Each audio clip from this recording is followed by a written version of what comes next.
Iran Israel जंग लगातार शदीद हो रही है और इसमें जो बड़ी आलमी ताकतें हैं उनकी तरफ से भी बयान आ रहे हैं। अमेरिका ने अभी तक अपने कदम पीछे खींच रखे हैं, लेकिन अमेरिका कब तक इस जंग से बाहर रहेगा एक बड़ा सवाल है। इसी पूरे मुद्दे पर मेरे साथ ज़्यादा बातचीत के लिए हैं डॉक्टर तस्लीम रहमानी, मिडिल ईस्ट मामलों के जानकार हैं। अमेरिका दूर है, रशिया की तरफ से बयान आया, चाइना की तरफ से बयान आया, कुछ जलजला भी ईरान में कल देखा गया। इन तमाम चीज़ों को कैसे देख रहे हैं? देखिए, ये एक जियोपॉलिटिकल वार है और हेजमनी की जंग है। बालादस्ती बरकरार रखना चाहते हैं कुछ फोर्सेस। यूरोप में पिछले दिनों बहुत उथल पुथल रही है। यूरो डाउन होता रहा है, यूरोपियन कंट्रीज़ की इकोनॉमी डाउन हो रही है। यूनाइटेड स्टेट्स जिसकी हेजमनी थी यूनिपोलर वर्ल्ड बन जाने के बाद आफ्टर द यूएसएसआर कोलैप्स, तो उन्होंने अपने डॉलर को बहुत ज़्यादा अहमियत दी। ब्रिक्स बनने के बाद डी डॉलराइजेशन का जो एक प्रोसेस है वो पूरी की पूरी अमेरिकन इकोनॉमी को लेके डूब जाएगा। ब्रेक्सिट हो चुका, यूनाइटेड किंगडम यूरोपियन यूनियन से बाहर आ गया, यूरोपियन यूनियन की कमर टूट गई।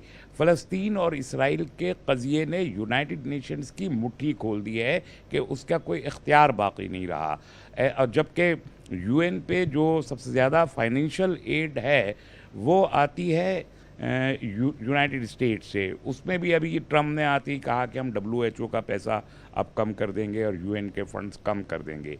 तो एक तरफ यूरोप है जो मुस्तकिल क्रम्बलिंग है, टूट रहा है, इक़्तिसादी तौर पर कमज़ोर हो रहा है। टेरिटोरियल डिस्प्यूट्स आपस में उनके बढ़ते जा रहे हैं 26, 27, 28 मुल्कों के। इधर चाइना की हेजमनी में इजाफा हो रहा है। वन बेल्ट वन रोड का जो उनका इनिशिएटिव है, एक तरफ वो उसमें 100 से ज़ायद ममालिक शरीक हो गए हैं। वो अफ्रीका तक अपनी सरहदों को बढ़ा रहा है, पूरे सी के ऊपर उन्होंने कब्जा कर रखा है। उधर मैं आ रहा हूँ आप ही की बात पे। दूसरी तरफ जो रशिया का और ये गवादर का पोर्ट का एक्टिवेट हो जाना, ईरान के साथ सऊदी अरब के ताल्लुकात का चाइना के इनिशिएटिव पे ठीक हो जाना, सी पैक एक बहुत बड़ा है जिससे भारत को बड़ा ख़तरा है कि पूरा $46 बिलियन पाकिस्तान में सी पैक पे खर्च करके उसे अफ़गानिस्तान तक एक्सटेंड करना। तो ये एशिया और यूरोप के बीच बालादस्ती की जंग है जिसमें बंदूक ईरान के कंधे पे रख दी गई है। और बहुत पहले से ये कहा जाता रहा है कि साहब चूँकि ईरान न्यूक्लियर पावर है तो इसलिए हम ईरान को देखना नहीं चाहते। तो भाई न्यूक्लियर पावर कौन नहीं है? ईरान का कसूर सिर्फ इतना है कि वो नॉन प्रोलिफरेशन ट्रीटी का सिग्नेटरी है, उसमें साइन कर रखा है अदम तकासुर के मुआहदे पर। इसराइल ने नहीं कर रखा, इंडिया ने भी नहीं किया हुआ, पाकिस्तान ने भी नहीं किया। हम सब लोग जो है नॉन सिग्नेटरी हैं एनपीटी के, लेकिन ईरान सिग्नेटरी है। तो क्या उसके सिग्नेटरी होने की सज़ा दी जाएगी? 3% यूरेनियम एनरिचमेंट का इख्तियार दुनिया के हर मुल्क को है, चाहे वो एनपीटी का सिग्नेटरी है या नहीं। तो आप ये कह के कि वो न्यूक्लियर पावर बन रहा है और हम उसको बनने नहीं देंगे, उससे दुनिया की सलामती को ख़तरा, इसराइल के 90 बमों से दुनिया की सलामती को ख़तरा नहीं है। जिस तरह के बयान रशिया की तरफ से आए, चाइना की तरफ से आए, क्या ये तीसरी आलमी जंग की तरफ चीज़ें बढ़ती हुई दिख रही हैं? क्योंकि हालांकि यूएस ने अभी तक अपने आप को दूर रखा है, ये कहा है कि हम फिलहाल 2 हफ्तों तक कोई फैसला नहीं ले रहे हैं। बहुत दिलचस्प बात है। 2 हफ्ते तक वो कोई फैसला लेने की पोजीशन में नहीं है। दुनिया की सबसे बड़ी पावर जो बालादस्ती की जंग में चीन को शिकस्त देना चाहती है। यही तो मैं अर्ज कर रहा हूँ कि आप लड़ना तो आपको चीन से है, और चीन ने अपना मौक़िफ़ वाज़ेह कर दिया कि तीसरे मुल्क की मुदाखलत यहाँ बर्दाश्त नहीं करेंगे। रूस ने भी अपना मौक़िफ़ वाज़ेह कर दिया कि ईरान के न्यूक्लियर इंस्टॉलेशन में हमारे सैकड़ों लोग काम करते हैं और वो वापस नहीं आएंगे। और उन्होंने न सिर्फ ये ऐलान किया, बल्कि कल की खबर ये है कि इन्होंने ओमान के पोर्ट पर जहां यूनाइटेड स्टेट्स का बहरी बेड़ा खड़ा हुआ है उसके चारों तरफ अपने जो है वो जहाज़ दौड़ाए हैं रशिया ने। तो अब अमेरिका को ये सोचना है। 90 जो प्लेन्स खड़े हुए थे कतर में, आज ही सुबह उनकी पिक्चर्स आई हैं कि वो उसमें खाली 3 जहाज़ खड़े हैं, सारे जहाज़ वहाँ से हटा दिए। जो 19 बेसिस हैं पूरे के पूरे वेस्ट एशिया के या गल्फ कंट्रीज़ में, उनमें से ये आहिस्ता आहिस्ता चुपके चुपके खाली करके जा रहे हैं। उनको प्रॉब्लम यह है कि वो अगर यहाँ आ गए, आज OIC का रिजोल्यूशन आ गया, अभी सुबह आया है, अभी घंटा भर हुआ, OIC का रिजोल्यूशन आ गया तुर्की में, इस्तांबुल में वहाँ कॉन्फ्रेंस थी उनके फॉरेन मिनिस्टर्स की OIC के। उन्होंने कहा कि वो किसी कीमत पर ईरान पर होने वाले इस गैर कानूनी हमले का साथ नहीं देंगे, और वो अपने हवाई स्पेसिस को किसी भी मुल्क के लिए नाजायज़ तौर पर इस्तेमाल नहीं होने देंगे। ये बहुत क्लियर स्टैंड है। और फिर उसके साथ उन्होंने हमास को लेकर भी कहा कि आप जब तक 2 स्टेट फार्मूला नहीं मानेंगे, कोई इसराइल को रिकॉग्नाइज करने को तैयार नहीं है। अब 57 मुल्कों के फॉरेन मिनिस्टर्स खुल के बोल रहे हैं, तो US को तो सोचना पड़ेगा ना कि यहाँ 50,000 आर्मी के लोग उन्होंने खड़े कर रखे हैं पूरे वेस्ट एशिया में 19 मकामात पर।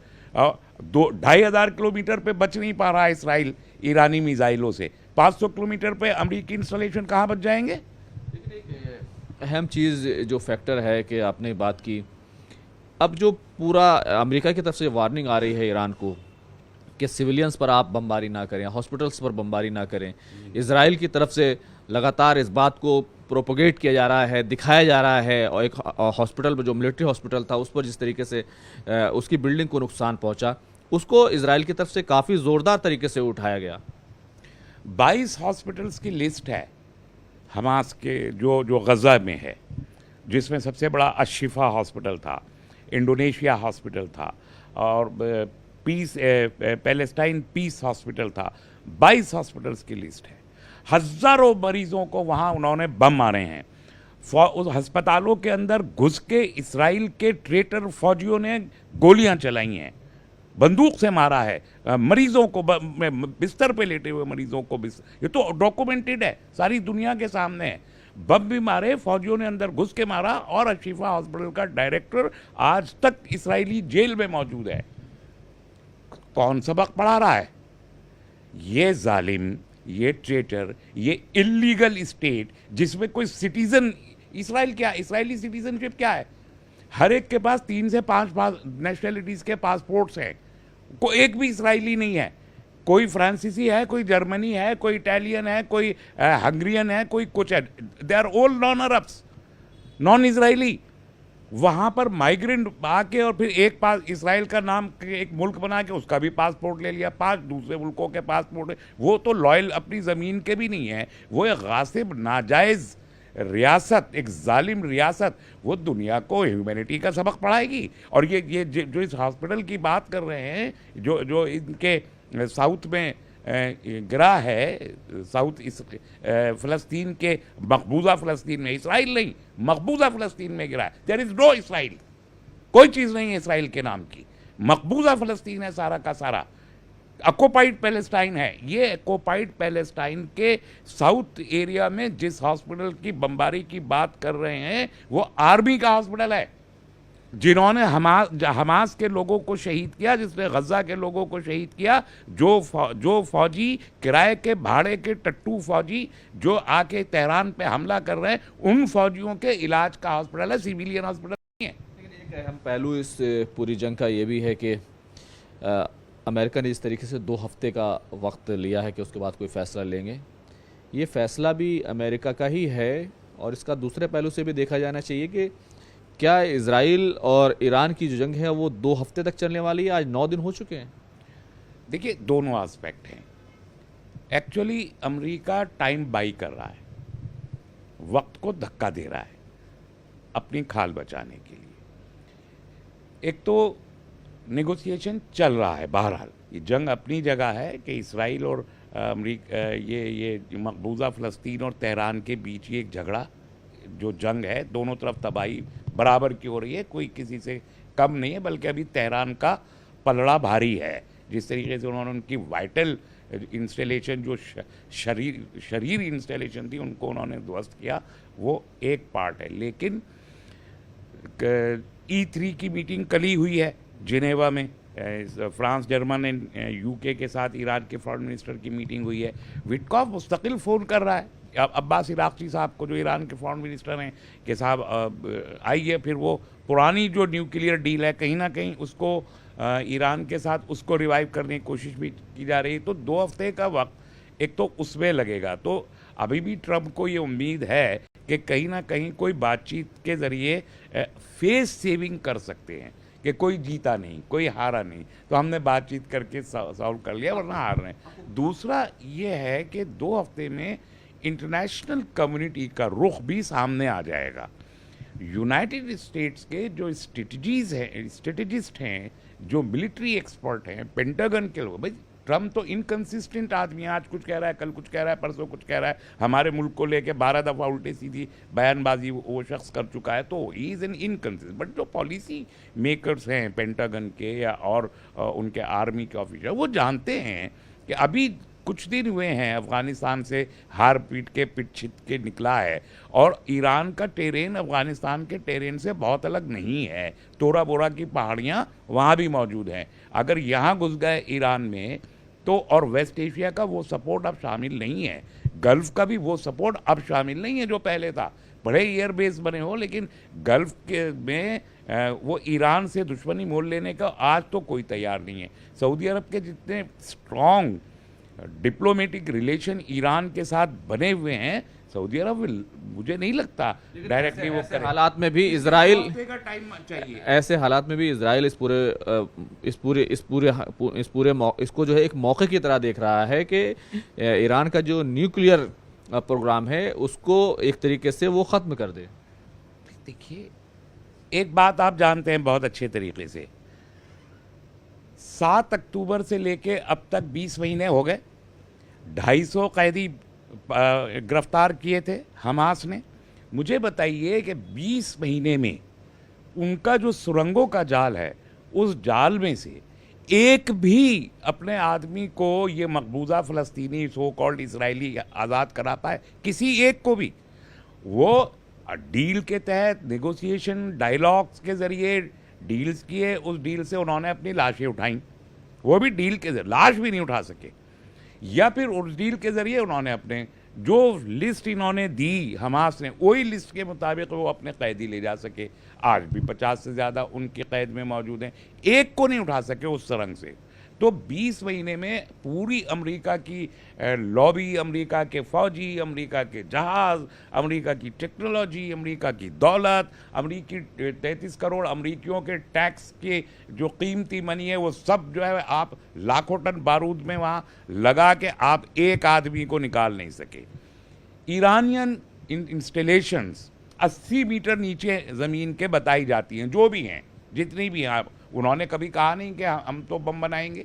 उन्होंने अभी भी पिछले जो उनके स्ट्रेटेजिक एक्सपर्ट हैं, उन्होंने खुद मुझसे कहा कि हमारी तो मजहबी पॉलिसी है कि हम एटम बम नहीं बनाएंगे। खुद इनकी जो स्ट्रेटेजिक एफर्ट है मिस गीता, उन्होंने ट्रम्प से कहा कि नहीं, ईरान की पॉलिसी नहीं है कि वो बनाए। IAEA कह चुका है कि ईरान बम नहीं बनाएगा।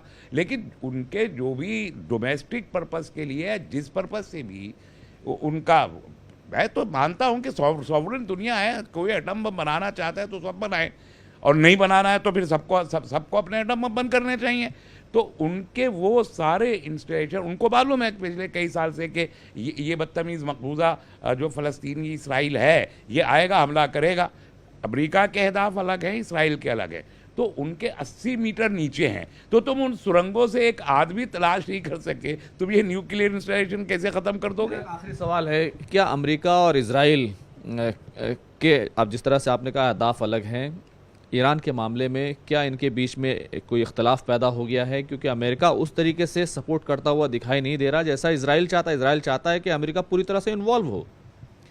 देखिए, इसराइल अमेरिका की नाजायज़ एक टेरिटरी है, बहुत ही क्लियर है। ये वो जितना चल रहा है वो अमेरिका के ही दम पे चल रहा है, या ये जो यूरोपियन कंट्रीज़ हैं, इन सब ने जो है एक लेपालक लेके खड़ा कर दिया फ़लस्तीन की ज़मीन पे। 1917 के बेल्फोर डिक्लेरेशन के बाद से वो एक लेपालक सारे यूरोप का है। वो अलाइड फोर्सेस जो उस वक्त अलाइड फोर्सेस थी फर्स्ट वर्ल्ड वॉर में, वही है ना ये सारे के सारे, उससे अलग नहीं। वही जालिम है, वो 15 करोड़ लोग दुनिया में मार चुके 2 अजीम जंगों में। तो ये सारे के सारे लोग आज इसराइल के पास 70% गैस ख़त्म हो चुकी है इस ईरान के साथ जंग करने के बाद। 70% ऑयल के लिए रास्ते बंद हो गए हैं, एयर स्पेसिस बंद हैं सारी अब, और समंदर के रास्ते इन्होंने खुद ही बंद कर रखे हैं। गजा स्ट्रिप पे जो समंदर है वहाँ मुहासरा कर रखा है, वो मखदूश हो गई पूरी की पूरी बेल्ट। इधर इजिप्ट के रास्ते पे जो समंदर है वो बेल्ट आपकी मखदूश हुई हुई है।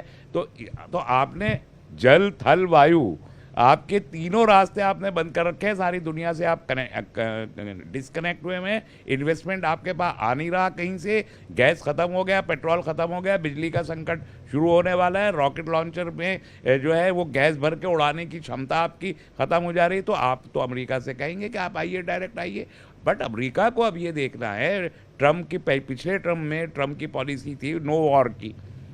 अभी वो अगर डायरेक्ट इस वॉर में घुस जाए, वो भी भेड़ों के छत्ते में हाथ देके कि रूस भी आए वो भी मारे, चीन भी आए वो भी मारे, नॉर्थ कोरिया भी आए वो भी मारे, वेस्ट एशिया जगह ना दे अपने यहाँ से कि यहाँ से लॉन्च करो, तो पागल हो गए अमरीकी कि वो इसराइल को तो ग्रेटर इसराइल हासिल करना है, खैबर तक जाके हमला करके खैबर पे कब्जा करना है, उनको तो अपनी यहूदियत की फ़रोग़ करनी है, उनको तो दज्जाल के इस्तकबाल की तैयारी करनी है कि वो काला दज्जाल आए और वो उनका मसीहा बने, उनको तो वो करना है। अमेरिका को क्या करना है?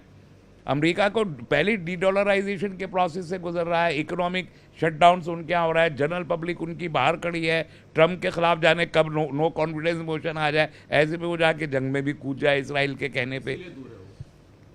बड़े ऑब्वियस रीजंस हैं। चलिए, बहुत बहुत शुक्रिया बात करने के लिए। तो आप समझ गए होंगे कि अमेरिका इस जंग में उतरने से क्यों कतरा रहा है। कैमरामैन संजीव वर्मा के साथ खुर्रम शहजाद, न्यूज़ 18 दिल्ली।